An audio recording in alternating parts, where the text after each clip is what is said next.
unclear whether or not Zarian was in the car seat at the time of the crash. He was injured to his forehead. He appeared to have injuries to his forehead, and Zarian was taken to Children's Hospital where he was pronounced deceased.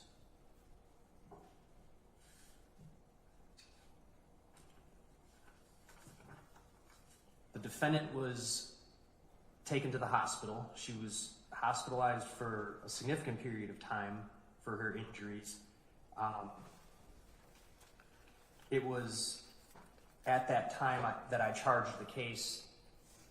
Before we had her blood alcohol level, she was ultimately discharged from the hospital and did not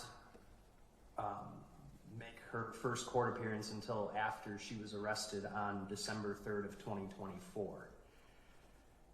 In that time, the Milwaukee Police Department obtained the blood sample from the hospital, and that sample was analyzed by the state crime lab, and the defendant's blood alcohol level was found to be 0.248, so 3 times the legal limit.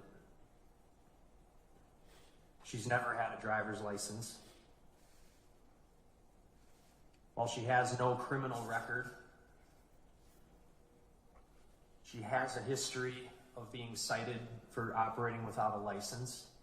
She was involved in a personal injury crash back on September 22nd of 2019, where she was driving a car that struck a parked vehicle, and that incident resulted in her receiving citations, which included a citation for operating without a license. September 22nd, 2019. About 2 months later, November 18th, 2019, she was found guilty of operating without a license. And then on May 3rd, 2022, she was found guilty of operating without a license and inattentive driving. So she had been cited before for driving a vehicle without a license. She had gotten into a crash before while driving without a license. And hold on a second, was the citation from September of 2019, was that finding of guilt in November of 19? Is that the same incident or separate incidents? Give me 1 second.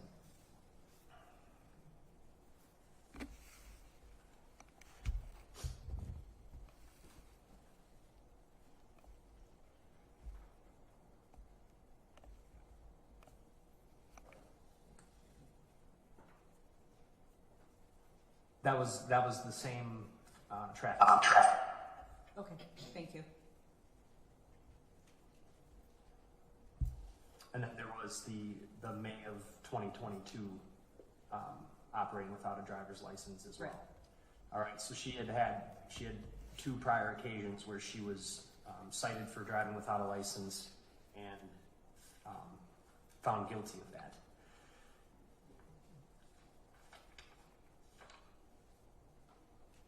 And she had never, I don't know if I commented on this, but she had never been issued a driver's license. So there was absolutely no reason for her to be driving whatsoever. When police spoke to Zarian's mother, Michaela, about what was going on that night, originally it was believed that someone had, taken Zarian from her, but it turned out what happened was, and Michaela clarified this, was that they were hanging out, her and the defendant. They were friends. They were with other people. They were driving around and ended up going back to Michaela's house, where she parked her car outside and went in the house briefly and was going to return to the vehicle. And at that point, the defendant was left in the vehicle with Zarian and got into the driver's seat and drove away. Michaela called the defendant through a Facebook call to figure out what was happening, and then later on learned about the crash where Zarian was killed. When the defendant was arrested, she made a statement to law enforcement. She indicated that she like Michaela said, they were hanging out that night. They were driving around. She said that they were drinking while they were hanging out. She said they just rode around and got drunk. She indicated she had no memory of hitting another car, or no memory of seeing another car, but indicated that she was drunk. She acknowledged that she was intoxicated at the time of the crash. She remembered getting the call from Michaela, indicated to the police that she let Michaela know where she was going and then hung up, and that was it on the call. And also admitted that she was drinking. There was a bottle of E&J brandy that was found in the car in the back seat, and she indicated she was drinking liquor, and we know that to be true based on her blood alcohol content. Excuse me, was that statement given when she was arrested shortly after the hospital, or when she was arrested the year later? This was in December of 2024. Okay. Yep. She also indicated during that interview that she knew the police, that she was wanted by police. And for a good period of time, she was unaccounted for. The U.S. Marshals were looking for her because of her warrant for this case. There was information that she had gone to St. Louis, Missouri, but ultimately she was arrested in Milwaukee, and that was in December of 2024. It's been a long road for the family to get to this point where we are today, and part of the reason for that is because the defendant, who knew she was wanted for this, avoided capture and didn't turn herself in. And I think that's a factor that the court can consider that aggravates the situation. When she was discussing with the detectives, Zarian being in the car, the defendant said he was not strapped in. And so she seems to have known that, but decided to drive the car anyway, without 13-month-old Zarian strapped in. And it simply just can't be overstated what a tragic loss this is. Zarian was so young, he never had a chance at life, never had a chance, his family never had a chance to get to know him. He was a completely innocent victim. Being as young as he was, he had no ability to decide whether or not he wanted to be in that car. This wasn't a situation where the victim was, voluntarily joining Miss Burse while she drove the car. He was at the whims of Miss Burse when she got into the driver's seat of that car, and did so with a .248 BAC. And that's what makes this truly a tragedy. The fact that a baby was killed and given no chance to live his life, or for his family to get to know him and watch him grow, makes this a complete and utter tragedy. And it can't be overstated what a tragic loss this was. So with that, based on the potential penalties for the crimes that she has pled guilty to, facts and circumstances of the case, Ms. Burse's character, and frankly the need to protect the public from her, I think that a 12-year initial confinement period is appropriate. I think 8 years of extended supervision is appropriate. That totals 20 years. It's a significant amount of time, but she will still have life to live after that. And once she gets out of prison, she will still have life to live that Zarian never will get. But nevertheless, it is a significant punishment, and I think that accounts for the conduct here. So I would ask the court to follow that recommendation. Thank you so much. Ms. Taylor? Thank you, Your Honor. We're asking for 8 years of initial confinement with no particular recommendation for extended supervision. Antwineesha is here to take responsibility. This is a mandatory prison case. And we agree with the state that the presumptive minimum isn't appropriate given all of the circumstances here. However, we believe that 12 is more than, sorry, it's a little bit loud, 12 is more than is necessary and that 8 is sufficient. Ms. Burse has struggled with alcohol for most of her life. Her father was an alcoholic and she herself began drinking at 12 years old. She had some older friends, 16, 17, 18 years old, who helped her obtain alcohol. And when we talked about this, she told me she's never really had a healthy relationship with alcohol. She's always been using it to self-medicate some pretty severe mental health issues. She's been diagnosed with both bipolar disorder and with schizophrenia. She knows that she has never used alcohol in a safe way, and it is not something that she can have as a part of her life. She hopes during prison to attend treatment and to continue going to meetings and treatment after she's released from prison. She's had a period of enforced sobriety here, and she thinks that it has been better for her to be in this situation without any alcohol. Obviously, struggling with alcoholism is maybe an excuse for drinking, but not for driving, which Ms. Burse fully acknowledges. She knows that she should not have been behind the wheel, and she's here to take responsibility for that. She knows she's going to prison. She entered this plea knowing that there was no situation in which she would not be going to prison for a substantial amount of time.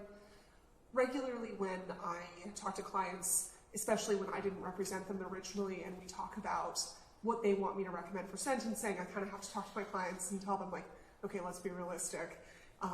There's a presumptive minimum here. When I talked to Ms. Burse, the first number out of her mouth was 8 years of initial confinement. This is not a number that I talked her up to. She knows that she needs to go to prison for a substantial amount of time. She hopes to use her time wisely in prison. She wants to either get into cosmetology or culinary programs while she's there. Ms. Burse has been employed her entire life. Up until her arrest, she was working at Little Caesars. She's the mother of 3 boys, ages 16, 11, and 8. She's very happy to say that her 16-year-old is on track to graduate from high school. And she knows she's missing out on a big chunk of all of their lives.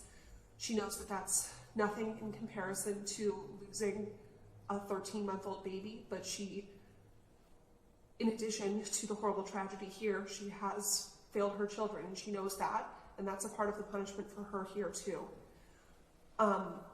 This crime is undoubtedly serious, but Ms. Burse has no criminal record at all here. I know that there's something referenced in the victim impact statement about an extensive record. I think that's just an error. I confirmed with Attorney Vance Krzan that that's not true. I think that was just maybe a mistake there. 8 years is a long time for someone who has never spent any time in custody.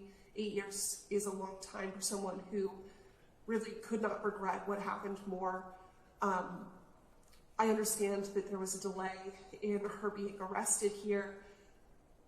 Maybe that makes it go from what could have been something closer to the presumptive minimum, but we don't think 12 years is necessary for Ms. Burse to understand the seriousness of her conduct. She knows she needs to never get behind the wheel with alcohol in her system again. She knows that she needs to, if she is ever going to get behind the wheel, have that license. But we believe that this is sufficient to protect the public, sufficient to address the gravity of the concerns, and takes into account her pretty significant mitigating information here. Ms. Burse has prepared a statement that she wishes to read to the court. Okay, you may go ahead, ma'am.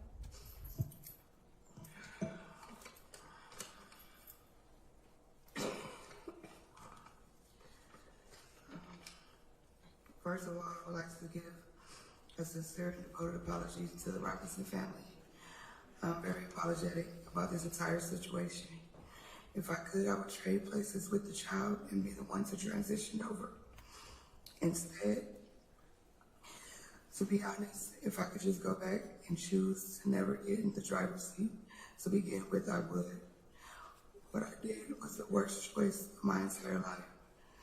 I live with the regret and guilt every day. I know I cannot undo the damage that already has been done, but I'm suffering the consequences for the rest of my life. None of you all deserve to go through the pain I have caused. It was the dumbest decision.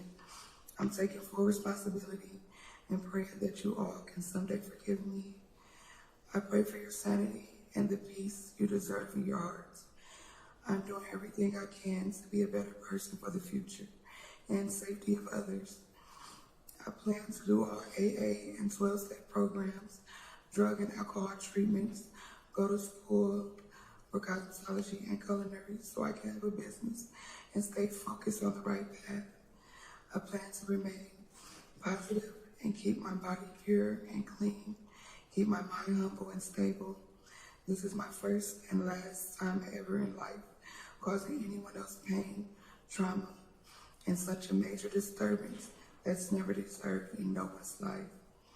I apologize with everything in my heart and soul to the family. This will never happen in my life again. Please forgive me. My heart goes out to you all. God bless you all. My prayers are with you. I'm sorry. Thank you for your statement. Whenever I sentence anyone, I need to consider three separate things: the gravity of the offense, the protection of the community, and the character of the defendant.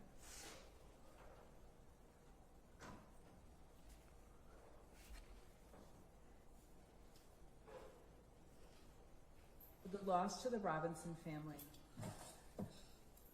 cannot be overstated.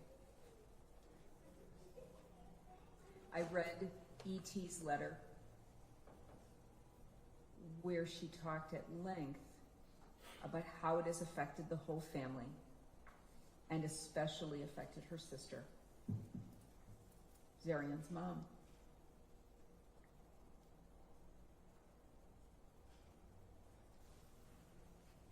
Who knows who he might have been? Mr. Vance Curzan is absolutely right.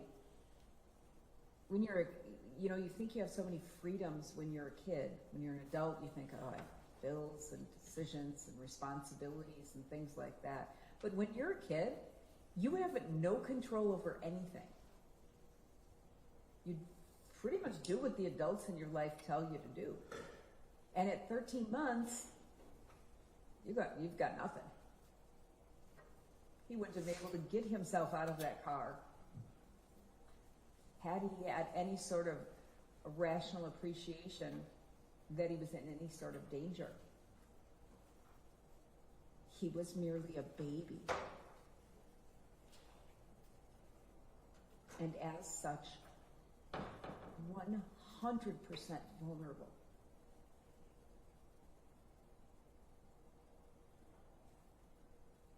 I don't know what came over you, but I do know that while you don't have a criminal record, which is good, I don't want you to think I'm just brushing by that. That's very good. This particular behavior has been noted over and over for you, that you cannot drive. You can't, because you haven't done what's necessary to drive. And so many times I hear the people in the community are saying, well, why were they driving? Because you have free will, I guess. You weren't driving with anyone's permission. You weren't driving with the stamp of the state of Wisconsin that says, yeah, we approve you to drive. You were just doing it. And when you would get caught, you'd get a ticket or pay a fine and leave it there. But in this situation, you compounded the driving, which it was bad driving. It was crossing over the center line into the path of another car. But you compounded that by your drinking. Ms. Taylor's absolutely right. There is no law at all against drinking yourself into oblivion. There's nothing that says that you can't drink. Alcoholism is awful. It is an awful, awful disease that plagues people every day of their lives. And you know what I'm saying. You battle this every day. And you're right, it is a forced sobriety right now. I hope, despite the emotional damage that I am confident you are feeling. I hope that if you were drinking from the time you were 12 and struggling with this alcoholism, that you at least physically feel better. I know your leg. You got hurt in the accident. I know that. But I hope that you're feeling more clear-headed and you're recognizing the positives of this forced sobriety. Because you're going to have to continue to make that decision for every day of your life.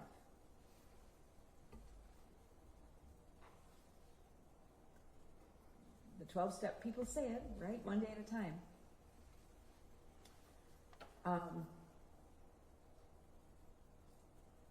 But the fact is, by getting into that seat, and I don't think you can probably tell me what was so important that you couldn't wait for her to come back out. I don't know if you know, whatever, but whatever it was, by getting into that seat, you threw everything out the window. Your poor 3 boys. As I have found through life, the boys love their moms.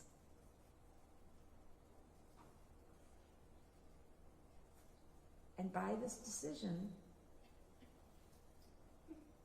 you've absented yourself from them.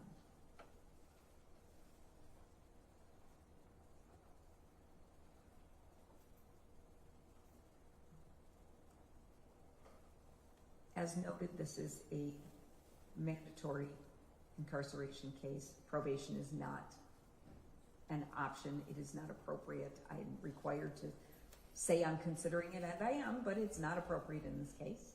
This is way too serious. I appreciate Ms. Mayfield's comments that they have forgiven you. I suspect that has a lot to do with them seeking their peace on the Robinsons family. I hope that everybody can. I don't think anybody thinks you set out to do this. Your actions were absolutely intentional. When you get in a car and you put it in drive, you were making a choice. But I don't think anybody believes that you set out to kill him.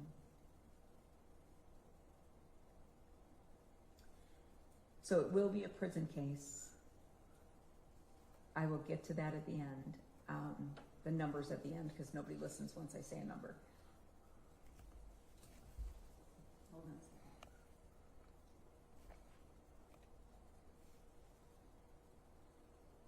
Somebody has raised their hand on Zoom. The state is done with their presentation, so I'm not going to do anything. It looks like they've sent a message. That's not in fact what it is. It's telling us what we can do on Zoom. It's just some Zoom instructions. It is not a message from someone. But I think the state has made their presentation, so I'm not going to unmute that person and allow them to make any further statement. I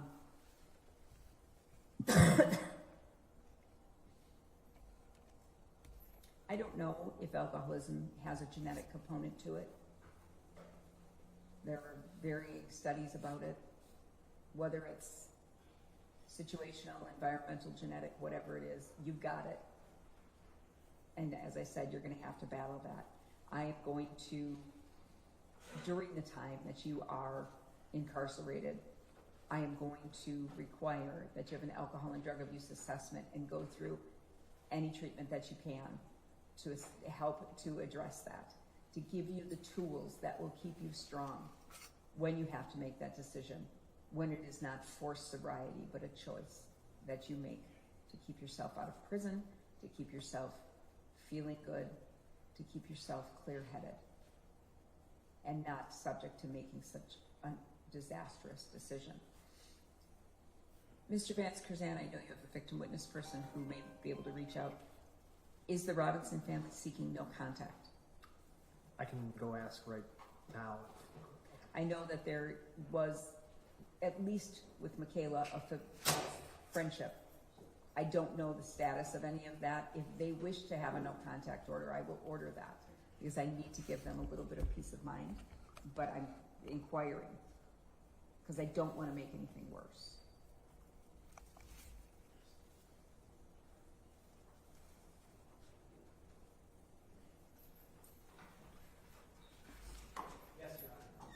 want the no contact order? Yes, I do. All right. I will order that you have no contact with the Zarian Robinson family. I need to give them that peace of mind to know that they are not going to have this brought up in a way. I don't think they're going to forget it in any way, shape, or form. I don't mean to say that, but finding something in their mailbox or you at their front door could be devastating to them. I will order that there will be no contact. I know you have your GED. That is my baseline. I want everybody to have at least a high school diploma. I will encourage you. I'm glad to hear that you want to go into the culinary arts or cosmetology. I will encourage you to take any educational or vocational programming that is available to you. It is only going to benefit you if you are able to do that. Is there a request for restitution, and has that been filed? Nothing filed. We've received nothing. All right, I'm going to set restitution at 0 then. As far as sentence credit, 408 days. 408 days will be apportioned when I get to the number portion of this. You'll have to pay the DNA surcharge as well as any mandatory cost, fees, and assessments. I know that you are indigent. I know that you're represented by the Public Defender's Office. I am finding that I believe I will waive any of those non-mandatory cost, fees, and assessments due to your indigent status. That will all be due and payable from your prison funds at a rate to be determined by the Department of Corrections, then will be payable as part of your extended supervision, and then will convert to a civil judgment. I am going to find, based upon the nature of this, that I believe you are statutory ineligible for the challenge incarceration program as well as the substance abuse program. Please don't get me wrong. There are programs in prison that you can get alcohol and drug abuse treatment for. This special one is the one that I'm saying you're not eligible for, is the one that allows for early release. You're eligible for everything else. It's just the early release one that you are not. I find that not only do I believe you're statutorily barred from it, I also believe that it would not be appropriate given the nature of this case and the seriousness of this matter, of this baby's life being snuffed out. You may not have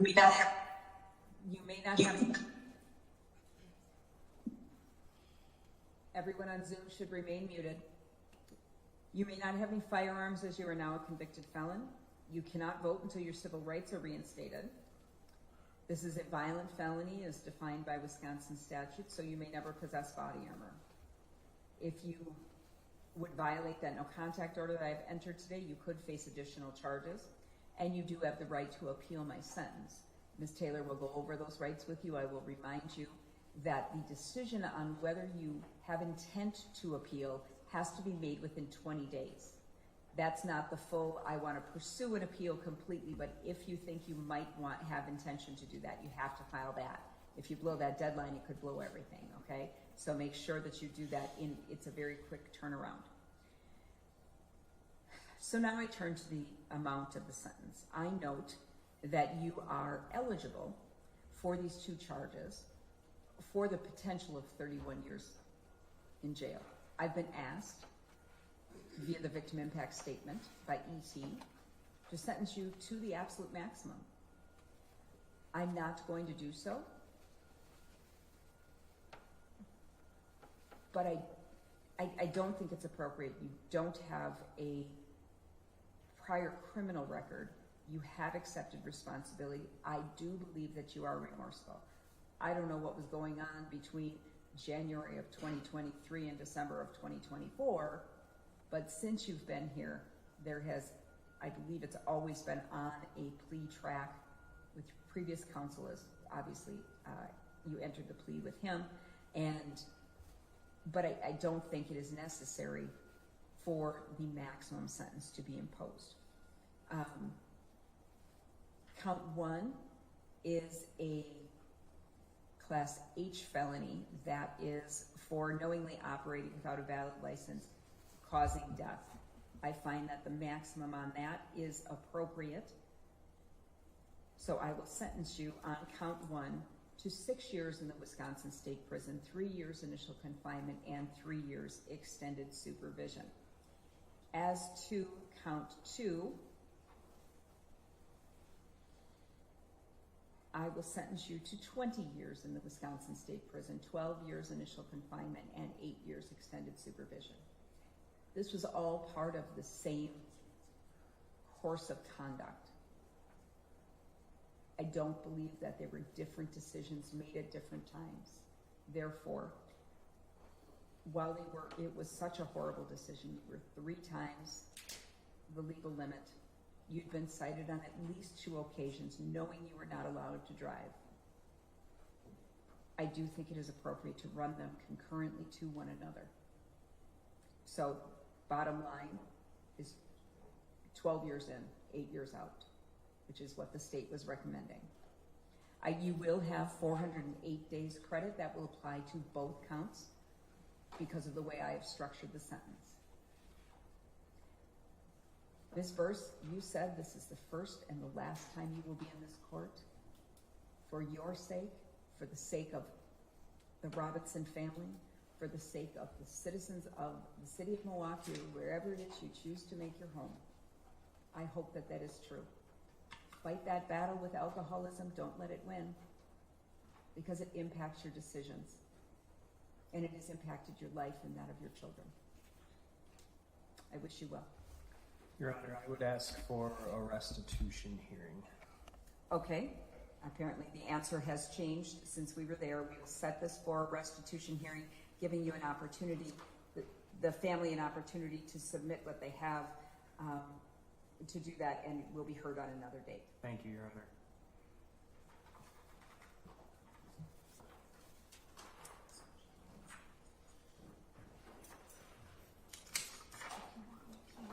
March 13th at 8:30.